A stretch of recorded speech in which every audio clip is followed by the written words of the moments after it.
কিন্তু বর্তমান 95% জন মেডিকেলে যায়, আজান দেয় না। ও বন্ধুগণ, যেই মহিলা আপনার বিবি, আপনার বোন, আপনার মা, যাই হোক, যেই মহিলাটা বাচ্চা দিবে, ওই বাচ্চা মহিলার সাথে যারা মেডিকেলে যায়, একজন মহিলাকে আপনি আজানের শব্দটি শিখিয়ে দেন, সেই মহিলা বাচ্চার কানের মধ্যে আজান কাটা দিয়া দিবি। বাংলা মুক্তির অভাব নাই। অনেকে বলবো হুজুর, মহিলাদের আওয়াজ তো করবা, কিভাবে আজান দিব?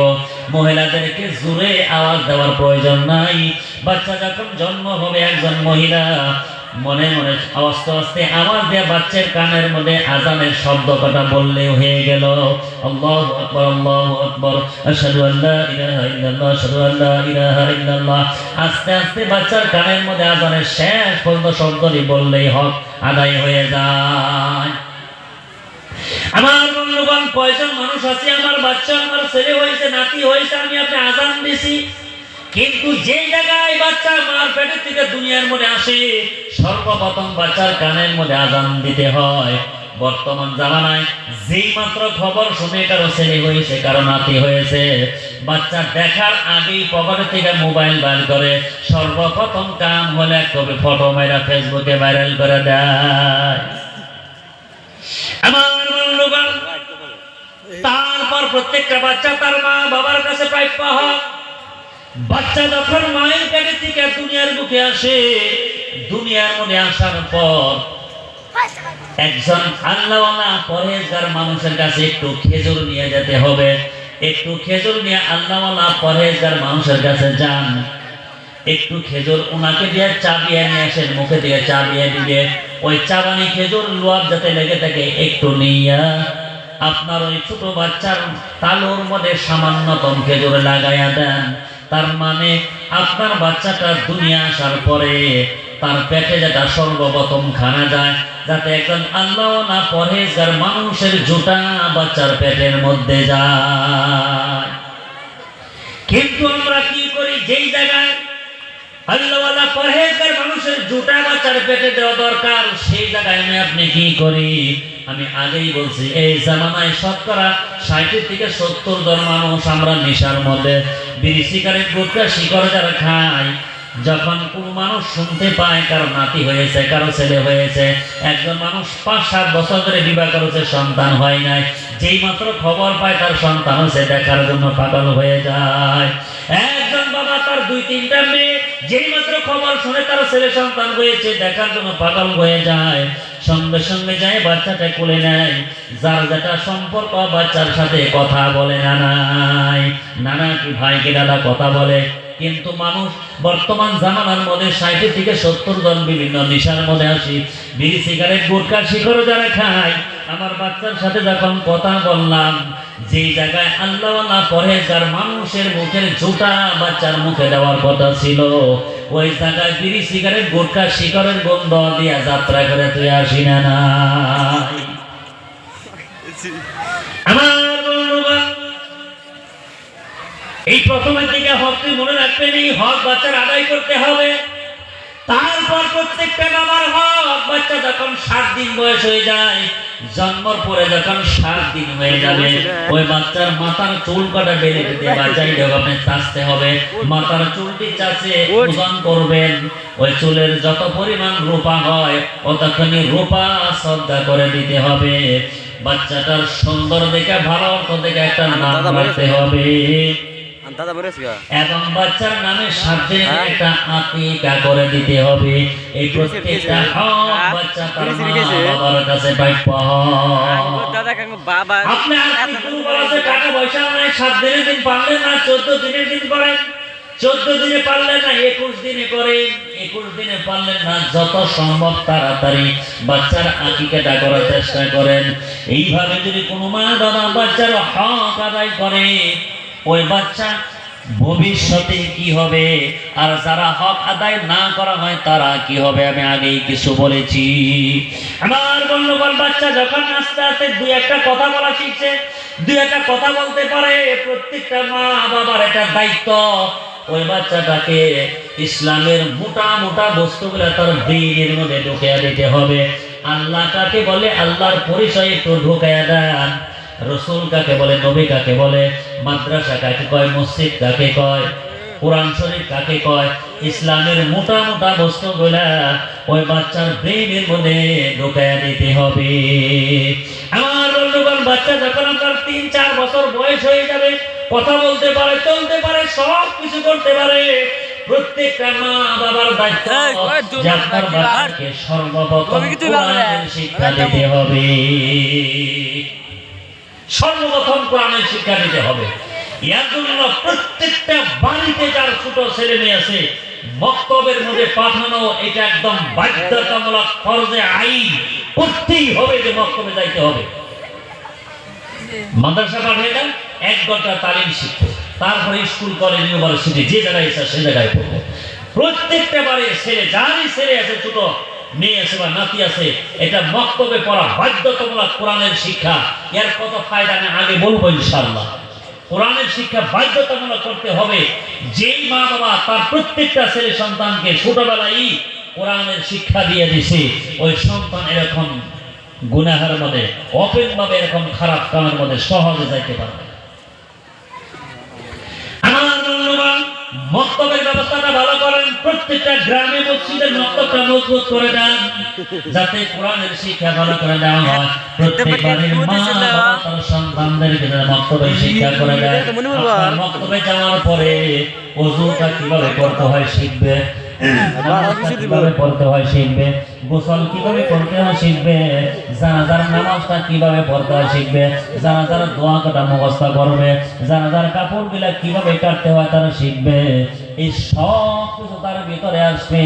মা বাবার সাথে কিভাবে আচরণ করতে হয়, বড়কে কিভাবে সম্মান করতে হয়, ছোটকে কিভাবে মহব্বত করতে হয়, এই সমস্ত মক্তবের মধ্যে শিক্ষা দেওয়া হয়। আমার বন্ধুগণ, আপনার সন্তান যখন মক্তবে পড়াইবেন, তারপর আপনি স্কুল কলেজ ইউনিভার্সিটিতে যেই জায়গায় পড়ান, 5-10 বছর যদি নামাজ নাও পড়ে, অবশেষে একদিন হলেও আপনার সন্তান যত তাড়াতাড়ি নামাজে হয়ে যাবে। কারণ নামাজ পড়া জানে, কোরআন পড়া জানে, সব কিছু জানে।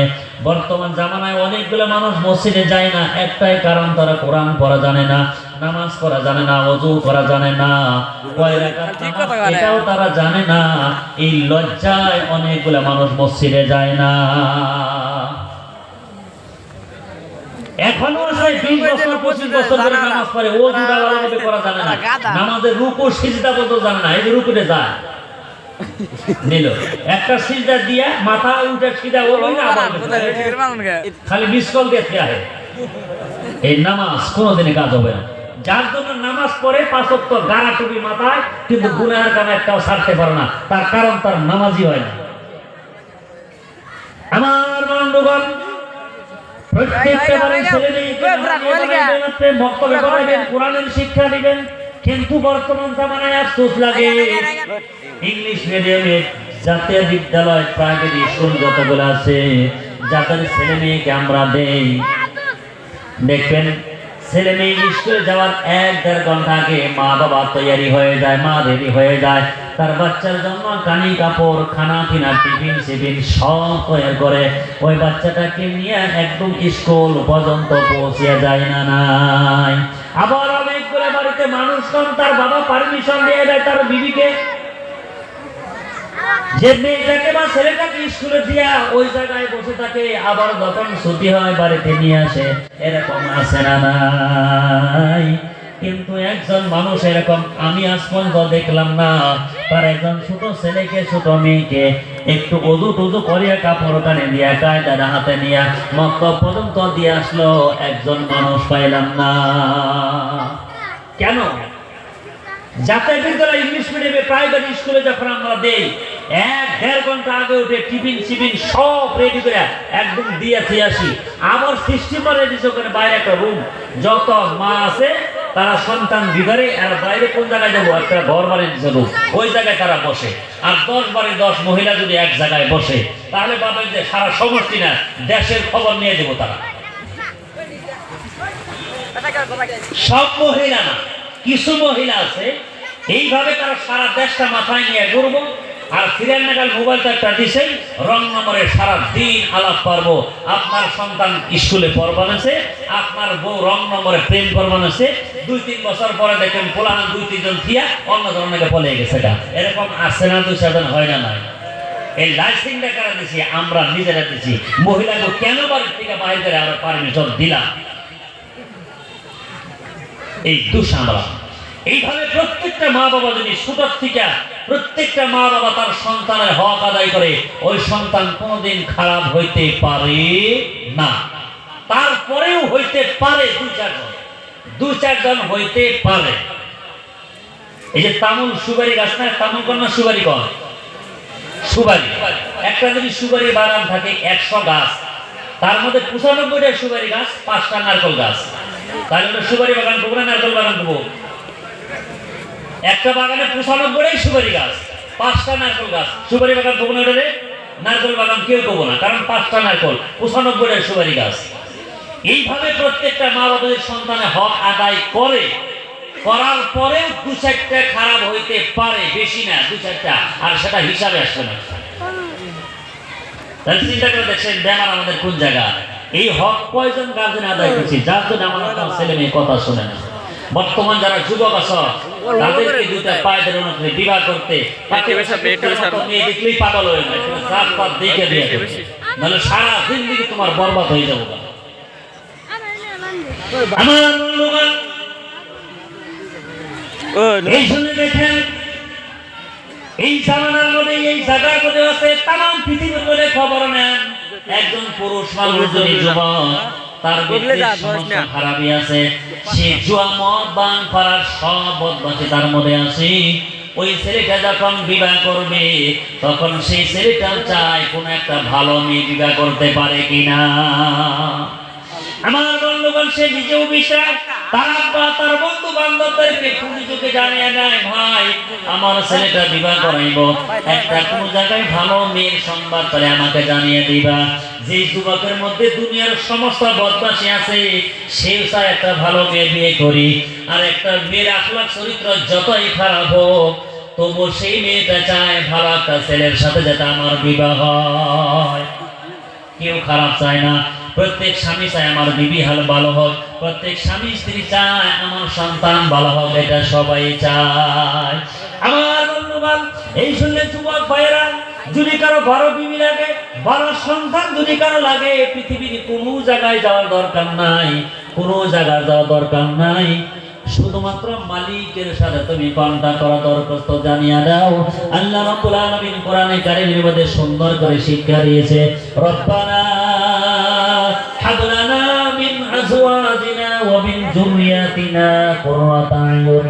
ও আমার রব, আমার মালিক, এমন বিবি আমাকে দান করে দাও, এমন সন্তান আমাকে দান করে দাও, যে বিবি এবং সন্তানের চেহারা দিকে তাকায় দেখলে আমার চক্ষুটা শীতল হয়ে যায়।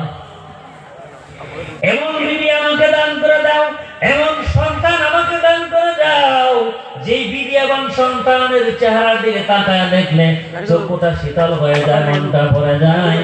এখন যদি যারা বিবাহিত বিবাহ করছে তাদেরকে যদি জিগাই, কয়জন মানুষ আছে সারাদিন কষ্ট করার পর খেত খামারে কাজ করি, ব্যাপারে বিজনেস করি, চাকরি বাকরি করি, বিকাল বেলায় যখন বাড়িতে যায়, কয়জন মানুষ আছে তার বিবির চেহারা দেখার সাথে সাথে তার চক্ষুটা শীতল হয়ে যায়, কলিজাটা ঠান্ডা হয়ে যায়। কয়জন মানুষ আছে, কয়জন আছে গো, বিকালে সারাদিন কষ্ট করে বিকালে নিজের বিবির দেখার সাথে সাথে তার চক্ষুটা শীতল হয়ে যায়। কয়জন মানুষ আছে দেখি, যে বিবির দেখলে শান্তি লাগে, ভালো লাগে?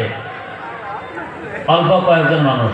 বাড়িতে হলো প্রজেক্টর নাই, মহিলারা দেখে নাই, আজকে বাড়ি থেকে আমার জায়গা পেতেন, আজকে জায়গা তোরা আমার দিকে ভালো লাগে না, কারা দেখে হস্টেলে আজকে খবর নিয়ে নিতে।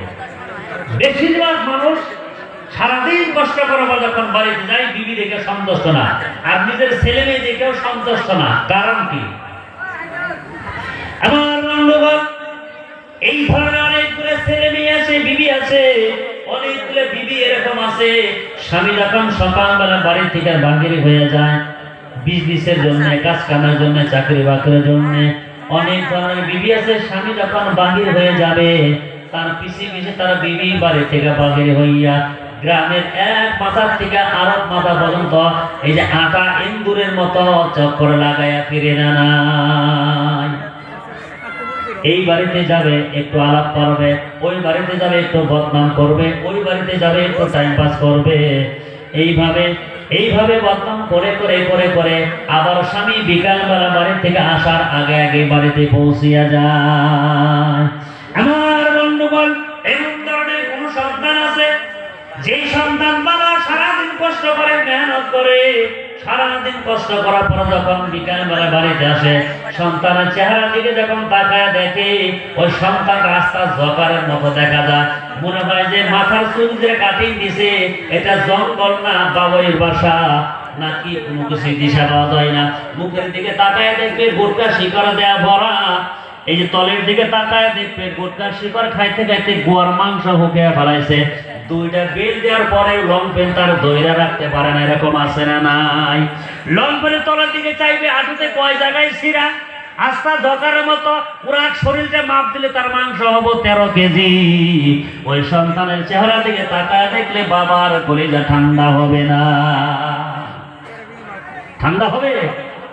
যদি কারো বাবা খালি পঞ্চায়েতের ম্যাম করেছে, তার ছেলে আর জুতা খুলে না পায়ে থেকে, যদি খালি ম্যাম করেছে, পরে ও ভাবে যে কি যে বাবা জানি কি হয়ে গেলাম গা, আমার বাবা ম্যাম করে একটু টাকা বাইককে ধর্ণা দেবে, আমার বাইক দাও কেটিএম, আমারে বাইক দাও কেটিএম বাইক। আর যেগুলো বাইক কিছু কিছু বাইকের নামও মনে নাই।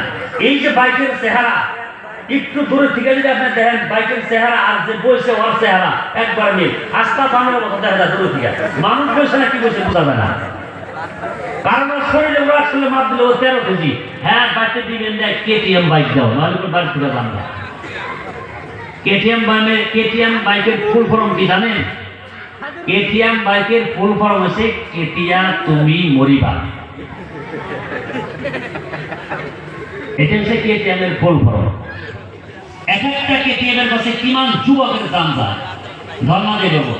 এই যে রাস্তা পাকা হয়েছে, সামনের গুদাম ব্যক্তি খুলে দেয় কান দিব, একটু খবর আমাদের গান পাল্টা লেগেছে গা, এরকম সরকারের মতো যুবকের অভাব।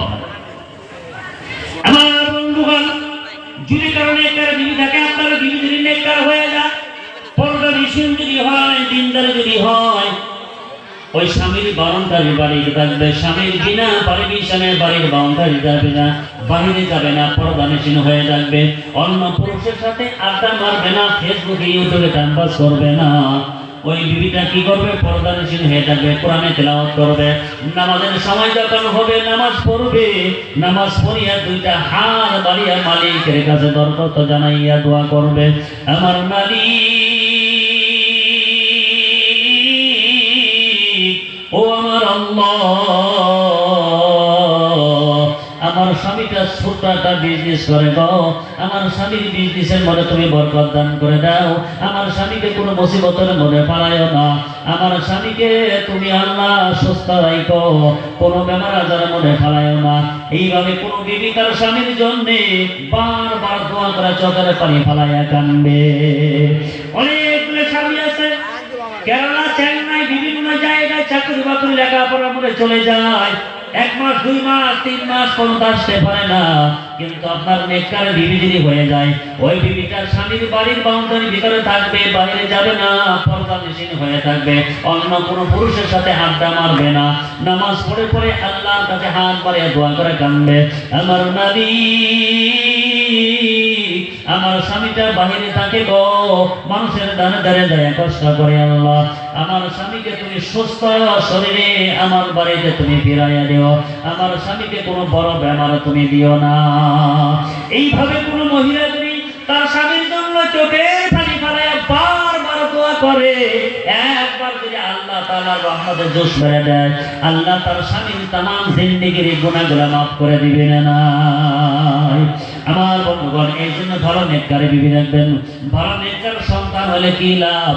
বিশ্ব নবী মুহাম্মদুর রাসূলুল্লাহ সাল্লাল্লাহু আলাইহি সাল্লাম বলেছেন, ইযা মাতাল ইনসান ইনকাতাআ আনহু আমালুহু ইল্লা মিন সালাসা, মানুষ যখন মওত হয়ে যায়, ইন্তেকাল হয়ে যায়, সমস্ত সমস্ত নেক আমল বন্ধ হয়ে যায়, শুধুমাত্র তিনটা আমল চালু থাকে।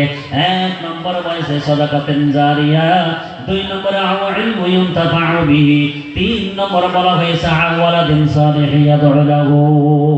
আমার বন্ধুগণ, আমি আপনি এখন জিন্দা আছি, জীবিত আছি, একবার সুবহানাল্লাহ বলে তার সওয়াব পাবেন। একটা টাকা যদি দান করছেন সওয়াব পাবেন, নামাজ রোজা হজ যাকাত যাই করেন সওয়াব পাওয়া যাবে।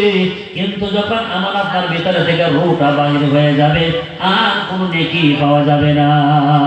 বিশ্ব নবী বলেছে, মানুষ ইন্তেকাল হওয়ার পরে সব নেক আমল বন্ধ হয়ে যায়, শুধুমাত্র তিনটা আমল চালু থাকে। তার এক নম্বরে সাদকায়ে জারিয়া। সাদকায়ে জারিয়া কাকে বলা হয় বন্ধুগণ? এই যে খাজাকারী মাদ্রাসা, এটা একটা সাদকায়ে জারিয়া। আমার বন্ধুগণ, যতদিন এই মাদ্রাসা জীবিত আছে, শুরু থেকে নিয়ে আজ পর্যন্ত হাজার হাজার আলিম উলামা এই মাদ্রাসা থেকে বাহির হয়ে গেছে। এই এলাকার মুরব্বী যারা এই মাদ্রাসাটা প্রতিষ্ঠিত করে আজকে তারা দুঃখের কবরে চলে গেছে। এই মাদ্রাসা কিয়ামত পর্যন্ত জিন্দা থাকবে। লক্ষ লক্ষ হুফাজ উলামায়ে কেরাম মাদ্রাসা থেকে বাহির হয়ে যাবে। যারা কবরে চলে গেছেন, মাদ্রাসা বানাইছেন, তারা কবরে শুয়ে শুয়ে সবের একটা অংশ তারা পাইয়েই থাকবেন। বলেন সুবহানাল্লাহ। আবার বন্ধুগণ, এই সাজান নবীর মাদ্রাসা একদম নিকটে কবরস্থান। ছেলেরা যখন এখানে মাগরিব পা যখন জুড়ে জুড়ে কোরআন কারীম তেলাওয়াত করে, এই কোরআনের আওয়াজ কবর পর্যন্ত পৌঁছে যায়। এই কোরআনের আওয়াজ কবর পর্যন্ত পৌঁছে যাবে, আল্লাহ রাব্বুল আলামিন কিয়ামত পর্যন্ত তাদের কবরের আযাবটা বন্ধ করে রেখে দিবে। বলেন সুবহানাল্লাহ। আমার বন্ধুগণ, এটা বলা হয় সাদকায়ে জারিয়া। হাজার হাজার উলামায়ে কেরাম এখান থেকে বাহির হয়ে গেছে, তারা বিভিন্ন জায়গায় যা আরো মাদ্রাসা বানাইছে, তাদের মাদ্রাসা থেকেও হাজার হাজার ছেলে মেয়ে তারা পড়ে লেখাপড়া করে বাহির হয়ে গেছে। তামাম পৃথিবীর কোনায় সুখে মসজিদ মাদ্রাসার দিনই মেহনত তারা করে। এই আপনার মাদ্রাসা বানাইলে এই প্রত্যেকটা মানুষ যারা বানিয়ে কবরে চলে গেছে, তাদের কবরে কিয়ামত পর্যন্ত সওয়াব পাইতেই থাকবে। বলেন সুবহানাল্লাহ। আমার বন্ধুগণ, মসজিদ বানাইছেন, যে মসজিদের মধ্যে কিয়ামত পর্যন্ত জিন্দা থাকবে লক্ষ লক্ষ মানুষ, মসজিদের মধ্যে নামাজ পড়বে, কোরআন তেলাওয়াত করবে, সিজদা করবে, তারাবির নামাজ পড়বে গো। যারা মসজিদটা বানিয়ে কবরে চলে যাবে, তাদের কবরে যাওয়ার পরেও তারা সবের একটা অংশ পেয়ে থাকবে।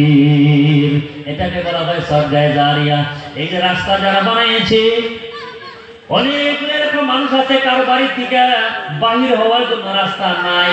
কোন মানুষের রাস্তাটা একদম চিপা রাস্তা, অল্প জায়গা, তার সাথে যদি কোনো আল্লাহর বান্দার মাটি আছে, আপনি 1-2 লাসা মাটি ছেড়ে দিলেন, 1 ফুট মাটি ছেড়ে দিয়ে রাস্তাটা একটু বহল করে দিলেন, মানুষের চলাচলের সুন্দর ব্যবস্থা করে দিলেন, আপনার মাত্র 2-1 লাসা 2-1 ফুট মাটি যাইবে, যার জন্য লক্ষ লক্ষ মানুষ ওই রাস্তা দিয়ে চলাফেরা করবে।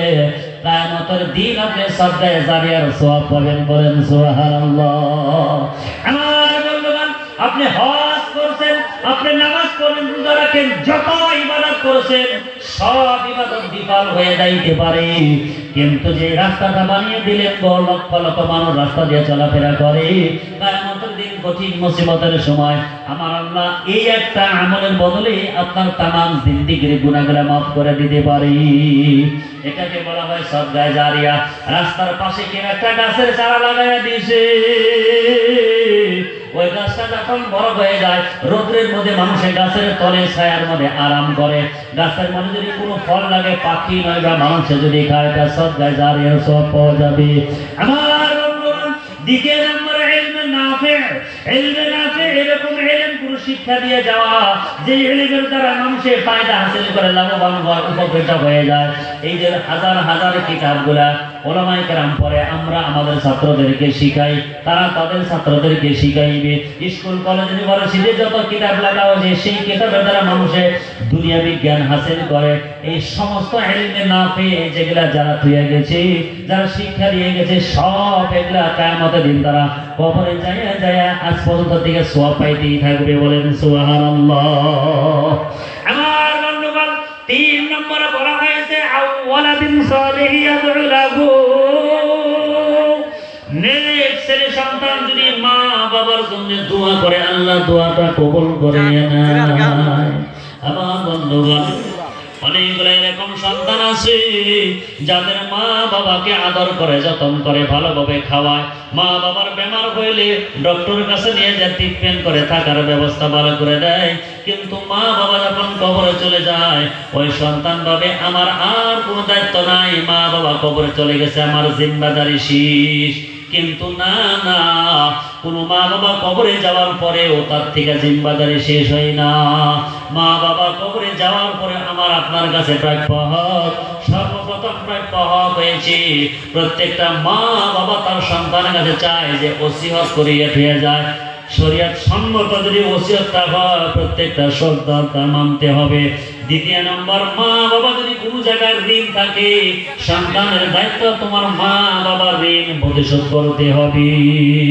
আমার বন্ধুগণ, কারো বাবা কবরে চলে গেছে, আপনি বাবার ছেলে, আপনার দায়িত্ব, আপনার বাবা যেই মানুষের সাথে চলাফেরা করে, উঠা বসা করে, আপনি মানুষের দ্বারে দ্বারে যায় জিগান, চাচা কি মামা, আমার আব্বা আপনার সাথে সব সময় চলাফেরা করতো গো, বলেন আমার আব্বা কোনো জায়গায় ঋণ আছে নাকি, আমি সন্তান বাবার ঋণ পরিশোধ করে দিব। সন্তান বাবার ঋণ পরিশোধ করতে হবে। 3 নম্বর বলা হয়েছে প্রত্যেকটা সন্তান সূরা ইয়াসিন তিলাওয়াত করে করে ফজর বাজাইয়া বাবার মার কবর জিয়ারত করে আল্লাহর কাছে দোয়া করতে হবে। প্রত্যেকটা সন্তান ফজরের নামাজের পরে সূরা ইয়াসিন তিলাওয়াত করে মা বাবার কবর নিকটে যায় সূরা ইয়াসিন পড়ে।